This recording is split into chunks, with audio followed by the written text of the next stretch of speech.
on se retrouve dans mon séjour parce qu'il faut que je vous montre un truc. Il y a quelques temps, j'ai acheté un Dendrobium nobilé en anti-gaspi dans une jardinerie. Et lors du transport jusqu'à chez moi, j'ai eu un petit accident.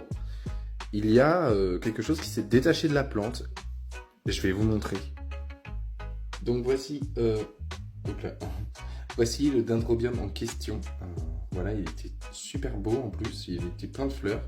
Et là, il me fait 2 tiges qui poussent vraiment énormément. Et du coup, je vais vous montrer le petit bébé. Je suis trop fier. Regardez-moi ça, le petit bébé Dendrobium. Il est trop mignon. Non mais sérieux, il a grave poussé. Il était plus petit que ça avant. Il me fait des belles racines. Alors, je vais pas vous montrer parce que là, je peux pas trop. J'ai ma brise, voyez-vous.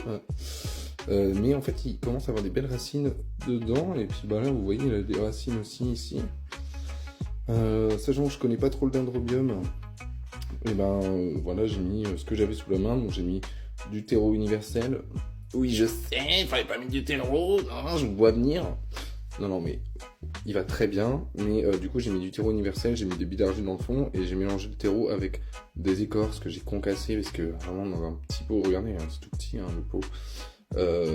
Bon, là, il n'y a pas de racines, on voit pas de racines, mais et voilà, je suis trop fier, je suis trop content. J'ai hâte de vous montrer comment il va évoluer. J'espère qu'il va tenir l'hiver. On verra. Mais pour l'instant, je le laisse dans mes serres. Et voilà, la suite au prochain épisode. Et ça m'intéressait de savoir si vous avez aussi des boutures un petit peu imprévues comme ça. Des boutures du genre, quoi. En tout cas, n'hésite pas à t'abonner pour voir la suite.